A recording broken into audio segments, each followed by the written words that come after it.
दोस्तों, मेरे इस चैनल में आप सभी का बहुत बहुत स्वागत है। इस चैनल पर जैसा कि मैं आपको बार बार बताता रहा हूँ, हिंदी से जुड़ी हुई बहुत सारी बातें की जाएंगी। ख़ास तौर से जो प्रश्न परीक्षाओं में पूछे जाते हैं, विभिन्न प्रतियोगी परीक्षाओं की मैं बात कर रहा हूँ। अभी आपके सामने जो प्रश्न प्रस्तुत होने जा रहे हैं, ये ऐसे प्रश्नों की श्रृंखला है, ऐसे प्रश्नों की सीरीज है जो बार बार अलग अलग परीक्षाओं में पूछे जाते हैं। अगर हम इन प्रश्नों को एक तरह से रट लें तो इसमें से अधिकांश जो प्रश्न हैं आपके परीक्षा में आते ही आते हैं। तो देर किस बात की है, आप इन प्रश्नों को अच्छी तरह से रट लें। मेरी गारंटी है इसमें बहुत सारे प्रश्न आपके परीक्षा में आते ही आते हैं। विशेष रूप से जो शिक्षक भर्ती परीक्षाएं होती हैं उसकी मैं बात कर रहा हूं।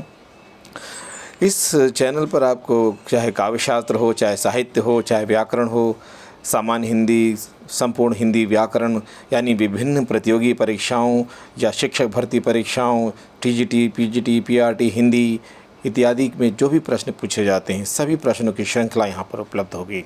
इसके अलावा मैं बहुत सारे ऐसे विषय भी इस पर डिस्कस करूँगा, उसकी चर्चा करूँगा।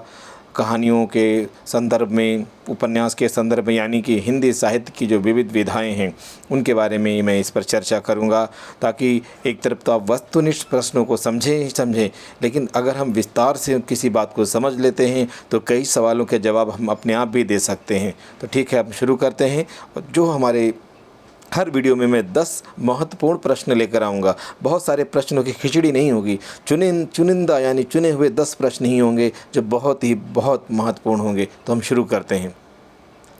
देखिए, पहला प्रश्न है, बार बार पूछा जाता है, ये हिंदी की लिपि कौन सी है।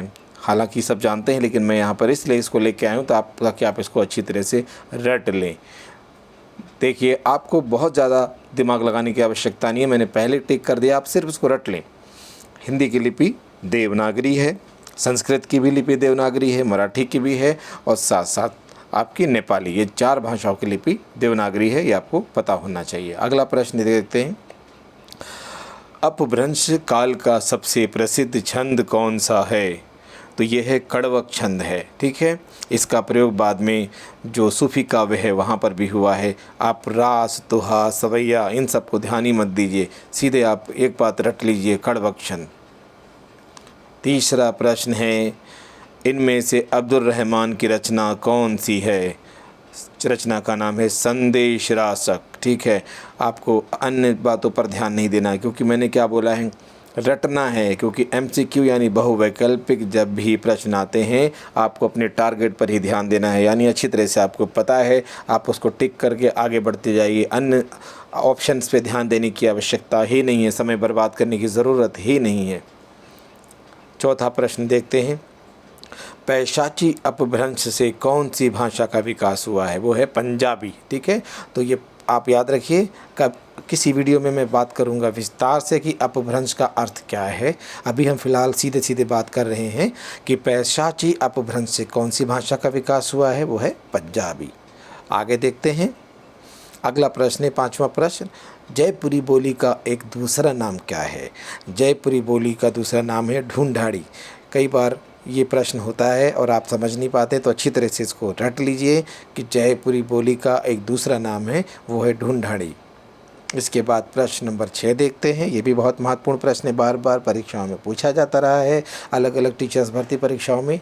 वो है, कविता कौमुदी किसकी रचना है। ये है राम नरेश त्रिपाठी जी की रचना है कविता कौमुदी। इसको याद कर लीजिए, रट लीजिए अच्छी तरह से।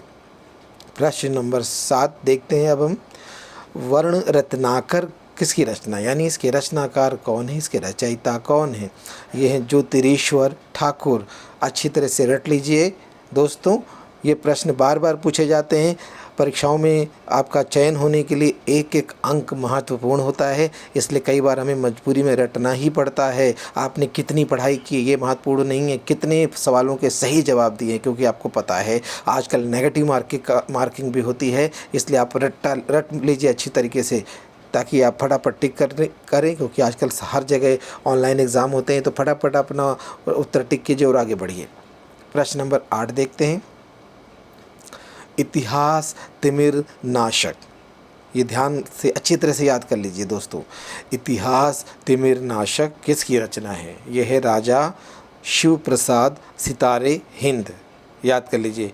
देव, दिनकर, राजा लक्ष्मण सिंह, इन पर ध्यान देने की ज़रूरत नहीं है। ये सिर्फ कंफ्यूज करने के लिए, भ्रमित करने के लिए ऑप्शन होते हैं। आपको सिर्फ याद रखना है इतिहास तिमिरनाशक जो ग्रंथ है इसकी रचना की है राजा शिव प्रसाद सितारे हिंद ने। इसके बाद प्रश्न नंबर 9 देखते हैं। कीर्ति लता के रचनाकार कौन हैं? ये हैं सीधे सीधे देखिए विद्यापति। आपको पद्माकर, केशव, कीर्ति सिंह इन सब से कोई मतलब नहीं है, सीधे रट्टा मारिए कि विद्यापति ही इसके रचनाकार हैं। अब अंतिम प्रश्न है, वो बहुत महत्वपूर्ण प्रश्न है, बार बार पूछा जाता है ये। अपभ्रंश का वाल्मीकि किस कवि को कहा जाता है? तो देखिए अपभ्रंश का जो वाल्मीकि वो कहा जाता है स्वयंभू नाम के कवि को। ना चंद्रबरदाई, ना पुष्पदंत, ना राम सिंह। आपको तीनों के बारे में कोई भी रट्टा नहीं मारना है, सिर्फ एक ही अच्छी तरह से दिमाग में बिठा लीजिए कि अपभ्रंश का जो वाल्मीकि है वो स्वयंभू को कहा जाता है। कहने को तो मैं 10 प्रश्न दे रहा हूँ, बहुत ज़्यादा 20-20, 40-40 एक वीडियो में देने का कोई फ़ायदा नहीं है। आप इतना रट भी नहीं पाएंगे। आपको जो 10 प्रश्न में 10-10 करके देता रहूँगा, आप इन प्रश्नों को रटिए, बार बार सुनते रहिए, दिमाग में बिठा लीजिए। क्योंकि अगर 10-10 करके आप रोज़ करेंगे तो आप समझ सकते हैं कि 30 दिन में, 1 महीने में 300 प्रश्नों का संग्रह आपके पास होगा। और उसमें से कई बार 200 प्रश्न पूछे जाते हैं। अगर आपके 200 में से 190 भी सही हो गए तो आपका सिलेक्शन पक्का है। तो ठीक है, बहुत ज़्यादा एक दिन में याद करने की ज़रूरत नहीं है कि आप एक दिन में 50 रट रहे हैं, 100 रट रहे हैं, तो वो याद नहीं होता है। इसलिए मैंने बहुत छोटा अमाउंट रखा है 10-10 प्रश्नों का कि आप आसानी से इसको याद कर सकें। ठीक है, तो अब मिलते हैं अगले वीडियो में, तब तक के लिए धन्यवाद।